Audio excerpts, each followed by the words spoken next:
Hello, welcome back to the second instalment of our top 100 board games of all time. We went through all of these 6,000 odd games. We ranked them in sets of 1 to 10 and we came up with a real scientific method on which games are the best games that you could play today, right? So sit tight, don't die, and we'll be done with this bullshit in about 10 minutes, all right?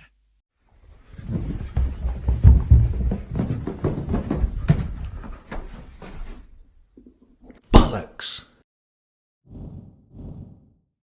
So number 90 on this list is a game that was first released by Games Workshop in the 80s, and a game that we really liked in the 80s. And it disappeared for a while and it came back as a second edition, a third edition, and an identical fourth edition for some bizarre reason. It's Fury of Dracula. This is a one versus all hidden movement game. One player will take the role of Dracula. He'll be moving around the map trying not to get caught by the other players. The other players will be trying to find Dracula and then kill him, and Dracula will be trying not to die. One thing we do like about this game is the theme comes through really strongly in the cards that Dracula plays. He'll be playing cards onto the side of the board. These layers will drop off of the board and trigger certain events, right? One thing we don't like about it is sometimes it's really hard to find out where Dracula has been hiding. It's almost like he doesn't exist. You'll be convinced that he's off up in Northern Europe when really he's down in Greece sticking a copy of Richard III on top of his vampirical penis. Having said that, Fury of Dracula is a classic hidden movement game.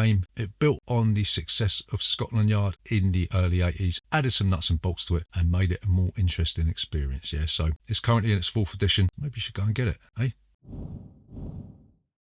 Number 89 is a game that is popular in Germany, but the rest of the world doesn't even know it exists. It's a game called Tipkick. This is a footballing dexterity game, or soccer for our weird American friends. In Tipkick, you'll have a striker and you will have a goalkeeper, and you will have a little button on the striker and the goalkeeper. The button will make the player kick, and the button on the goalkeeper will make it move left or right. You'll be kicking the ball, and dependent on how the ball lands, either black or white, then the black team will get the next go, or the white team will get the next go. The main thing we like about this is that you can pull off some amazing shots with this. You can score from the halfway line. We've even seen shots go in from the goal kick. But one thing we don't like about it is that you've got to set it up. It's like a pain in the ass to set up. You've got to unroll the board, you've got to put a frame around the board, and then you've got to take it apart and put it back in the box again so it doesn't come fully assembled, right? And that is a barrier to play. But Tipkick is one of the best football dexterity games you can get. If you thought Subbuteo was good, then A, you're insane, and B, you need to go out and get this one.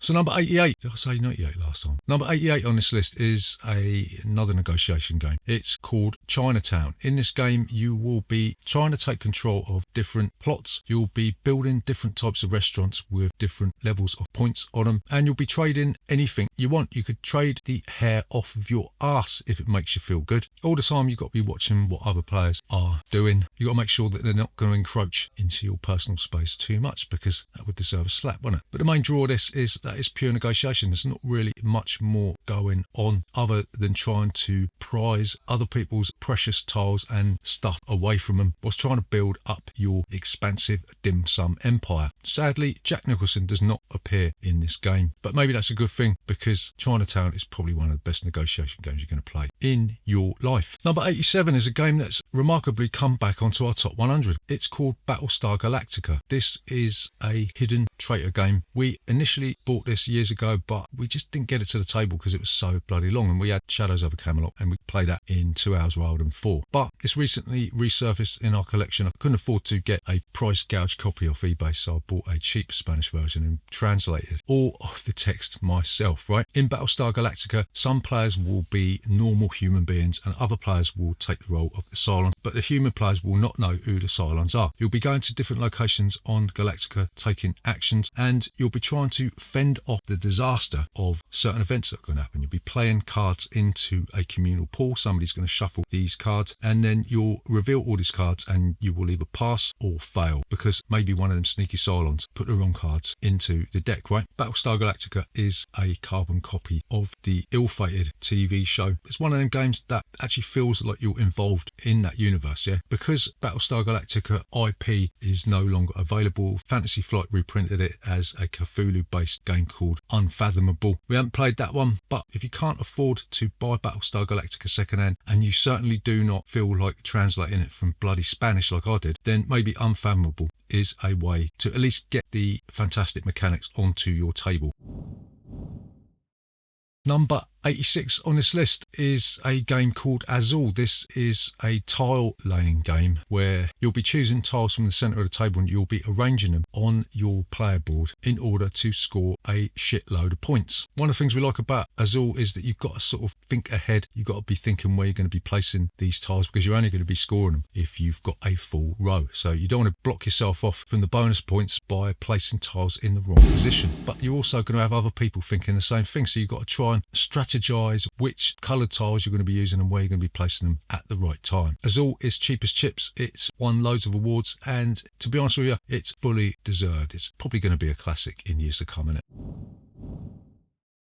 Number 85 on this list is a game called Francis Drake. There's two parts to Francis Drake. The first part is going through the streets of Plymouth, buying up all the shit you're going to need for the voyage phase. But like an Antoine Bowser game called Tokaido, once you have moved forward, you can never go back, yeah? The second portion of this game sees you set sail into the Caribbean. You'll be trying to take on the Spanish by destroying their forts. You'll basically be trying to steal loads of shit like they used to do years ago. One thing we like about Francis Drake is the planning you've got to do. You've got to think about what you're going to need for your voyage and how that relates to the resolution of the event that you're going to be taking part in, because you're going to be placing these numbered tokens on certain locations and you'll be resolving them from top to bottom, yeah? One thing we don't like about Francis Drake is it just seems like it's overproduced. The component quality is off the charts, but when you're actually playing a game, it seems like it could have been condensed down into something a little less grandiose. Having said that, Peter Hawes is one of our favourite designers. He also designed another game on this list that you'll find out about later on. And when we bought this, Francis Drake was really expensive, but now the price has dropped down and you can pick it up for next to nothing. Yeah, go and do it. Number 84 on this list is a party game called Telestrations. This is a game where you'll receive a card with a word on it or a phrase on it, and you'll get a dry erase marker and a book where you'll firstly be drawing your phrase. You'll flip it over, pass the book, and then someone will look at what you've drawn. They'll write down what you drew. You'll flip it, pass it, and you'll continue on this crazy journey until all the pages have been filled up, and then you'll go through and you'll see how Michael Jackson has turned into a Sinclair C5. Telestrations is insanely funny. Every time we played this, you end up in fits of laughter. And there is an adult version of this called Telestrations After Dark if you want to throw some cock gags into the mix. So yeah, what with Christmas coming up, it's the ideal time to go and get this one, isn't it? You filthy bastards. Number 83 on this list is a dice placement game called Kingsburg. In this game, you'll be rolling 3 dice and then you'll be placing these dice onto numbered spaces dependent on what you roll. If you rolled a 5, a 3 and a 2, you'll be able to place it on 5, 3 or 2 and take an action. Or you could place it on maybe 7, a 5 and a 2 or whatever you want to do, right? You'll be taking actions, you'll be trying to gather resources that will allow you to build buildings that will give you special abilities. And you will also have to arm yourself to prepare for the fight with the Horde at the end of each round. Kingsburg is a little bit long. Sometimes it takes a little bit too long for my liking. Maybe I should have shaved a round off of it, but the competition for places keeps this game dynamic and fresh every time we play it, and in my mind it's a classic. Number 82 is a game that, for some bizarre reason, caused a bit of a controversy this year or last year or something. It's a game called Puerto Rico. In Puerto Rico, you'll be taking control of a plantation. You'll be growing different types of resources and you'll be trading these in to ship them off back to the thieves in Europe, or you'll be selling them off domestically. You'll be trying to build these buildings that, again, will give you special abilities and give you a bumper stash of victory points. Puerto Rico was number 1 on the top 100 board games on that horrible little website for years and years and years, but for some reason it's fallen out of favour, and like we said, it's caused a little bit of controversy. Sort of see why, but again, if that bothers you, don't fucking play the game, innit?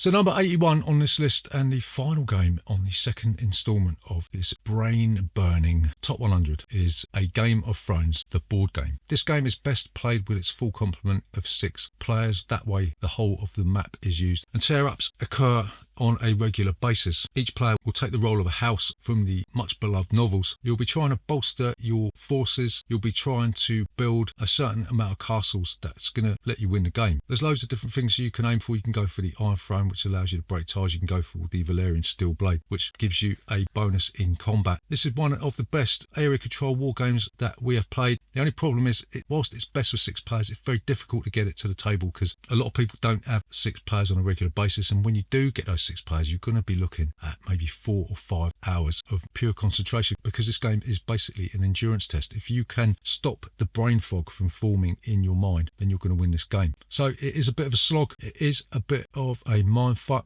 but so far as these event games go, this is one of the best you can get. So there you go, that's the second instalment of our top 100 board games of all time. Hopefully nobody has died, nobody's thrown themselves off of a toll bridge, and hopefully nobody will. But if you do, that's your own fault, nothing to do with me, because I'm going to be back with part 3 of our top 100 board games of all time, and nothing is going to stop me.